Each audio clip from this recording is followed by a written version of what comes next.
नमस्कार दोस्तों, rise with Ravindra में आप सभी का बहुत बहुत स्वागत है।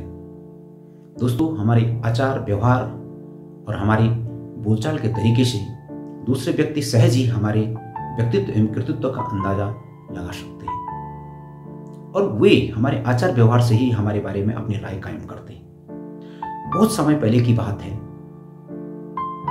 एक राजा अपने पूरे दलबल के साथ जंगल में शिकार खेलने जाता है। शिकार खेलते खेलते राजा अपने साथियों से बिछुड़ जाते हैं, कहीं दूर चले जाते हैं और जब शिकार कर लेते हैं तो फिर वापस आते हैं तो अपने साथियों को वहां पर नहीं पाते हैं, क्योंकि उनके जो साथी थे वो भी उनकी ढूंढ में कहीं और निकल जाते हैं। फिर राजा अपने साथियों की ढूंढ में निकलते हैं और उनके साथी राजा की ढूंढ में। चलते चलते चलते चलते एक जो जंगल में एक वृक्ष के नीचे एक ऋषि, जिनके माथे पे बड़ा ओज और तेज झलक रहा था, वो तपस्यालीन थे, किंतु ऋषि दृष्टिहीन थे। वहां से एक व्यक्ति गुजरते हैं और वो ऋषि से कड़क आवाज में पूछते हैं, ऋषिवर, आपने यहां से किसी को जाते हुए देखा? ऋषिवर चुप रहते हैं। हे ऋषिवर, आपने यहां से किसी को जाते हुए देखा? ऋषिवर पुनः चुप रहते हैं। पुनः कड़कती आवाज में कहते हैं, ऋषिवर, आपको सुनाई नहीं देता है? आंख से आप अंधे हैं या कान से भी बहरे हैं? आपको यहां से कोई जाते हुए दिखा? ऋषि चुप रहते हैं और वो व्यक्ति बड़बड़ाता हुआ आगे निकल जाता है। उसी देर में एक दूसरा व्यक्ति आता है और वह व्यक्ति ऋषि से पूछता है उसी बात को दूसरे तरीके से। वो कहता है, हे मुनिवर, क्या कोई व्यक्ति इस मार्ग से गुजरा है? ऋषि चुपचाप अपने तपस्या में लीन रहते हैं। वह व्यक्ति पुनः पूछता है, हे ऋषिवर, क्या इस मार्ग से कोई व्यक्ति गुजरा है? ऋषि पुनः चुप रहते हैं। तीसरी बार पुनः पूछता है, हे ऋषिवर, क्या आपने इस मार्ग से गुजरते हुए किसी को जाते हुए देखा है? क्या इस मार्ग से कोई गुजरा है? ऋषि पुनः चुप रहते हैं और वो व्यक्ति वहां से निकल जाता है। पुनः तीसरा व्यक्ति आता है, वह ऋषि के चरणों को छूता है।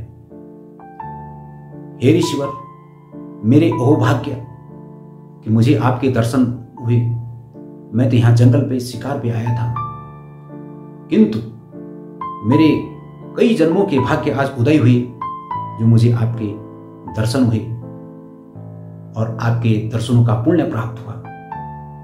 हे ऋषिवर, मेरे साथी जो है मुझसे बिछुड़ गए हैं, क्या इस मार्ग में से कोई गया होगा?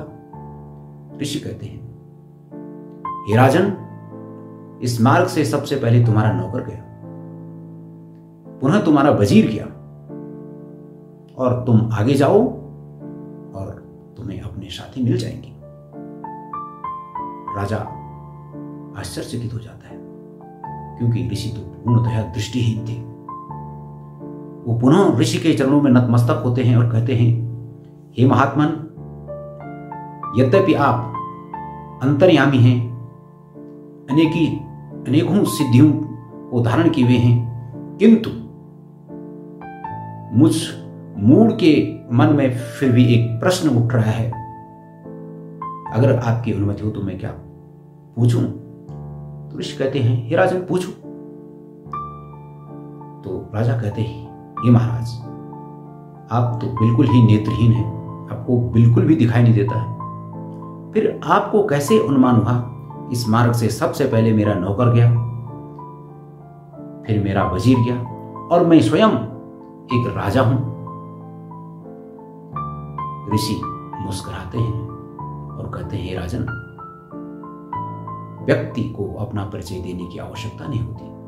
उसका व्यवहार और उसकी बोली और उसकी भाषा ही उसका परिचय है। सबसे पहले जो व्यक्ति गया उसने बड़े ही कड़क शब्दों में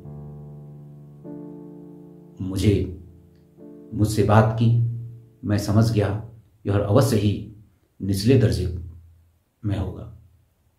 उसके बाद आपका वजीर गया, जो दूसरा व्यक्ति गया, उसके व्यवहार में नम्रता तो थी, लेकिन वो नम्रता नहीं थी जो राजा के व्यवहार में होनी चाहिए, और उसमें वो कर्कश स्वर भी नहीं था उसका। जो एक नौकर का होता है। तो मैं समझ गया ये वजीर ही हो सकता है। और अब तुम आए हो तो एक राजा को जो उचित होता है, एक राजा के व्यवहार को जो शोभा देता है, उसी व्यवहार को अपनाते हुए, उसी व्यवहार को करते हुए आपने एक बार मुझे प्रणाम किया, फिर जो है मेरे दर्शन को अपना सौभाग्य बताया। तो उससे मुझे सहज ही ज्ञात हो गया कि ऐसा व्यवहार, ऐसी नम्रता, ऐसी सौम्यता किसी राजा में ही हो सकती है। तो कहने का तात्पर्य है, हमारी बोली भाषा, हमारा व्यवहार, हमारे व्यवहार की नम्रता हमारे बारे में बहुत कुछ कह देती है। बातें ही हाथी पाइए, बातें ही हाथी पाओ। फलदार वृक्ष हमेशा झुका हुआ होता है और सूखा वृक्ष सीधा खड़ा होता है। बहुत बहुत धन्यवाद आप सभी का। दोस्तों, वीडियो को लाइक कीजिए, शेयर कीजिए, और अगर आप पहली बार चैनल पर आए हैं तो चैनल को सब्सक्राइब कीजिए।